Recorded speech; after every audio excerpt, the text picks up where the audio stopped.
When something is sanctified, it's working according to its intended purpose as determined by its designer. Let me say that again, because I know you got to kind of get your head around that. Sanctified. If something's sanctified, it's working according to its intended purpose as determined by its designer. And this story came to my mind. I went back and I reread it. You know the story probably. A lot of you know it. This is a story about Jesus when he was 12 years old. Not a lot of stories of him when he's young. This is in Luke chapter 2. Jesus goes with his parents to Jerusalem for the Passover festival. It's an annual thing that we go every year.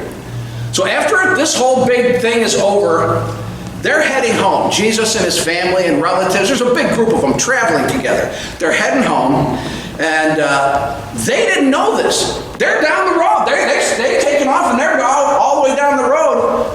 And all of a sudden they realize Jesus isn't with them. They don't realize this till night.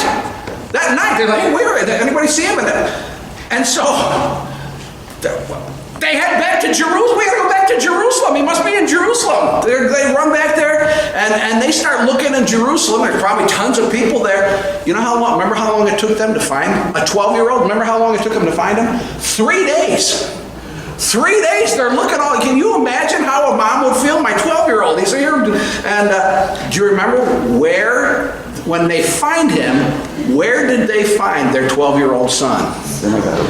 In the temple.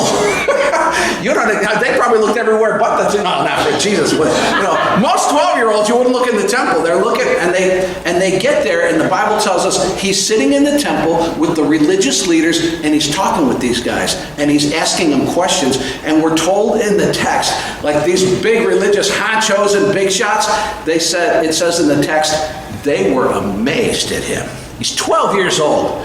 They're amazed at his understanding and the answers he's given them. So the parents get to the temple, and there he is. We've been looking, but what are you doing? We've been searching for you. And here's his response. This is the part that I was thinking about this week. 12 years old. What were you doing?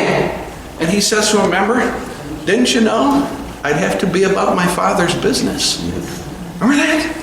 Yes. I'm like, oh my goodness. I've heard that story my whole life. I never thought of it this way until this week. In a way, with that answer, we could say what Jesus was doing is he's describing the idea of being holy. What are you doing? I'm being holy. What do you mean by that? I'm doing what my Father called me to do. I'm about his business. I'm like, oh, that's so cool. Now, in the case of Jesus, we do not say he was doing what he was created to do, because he's not a created being. He's eternal. He has always been. But in the temple that day, 12-year-old Jesus, he was doing the work that he was set apart to do. He was doing what his Father's business is what he was doing. What is that? Holy. Sanctified. Awesome. Yeah.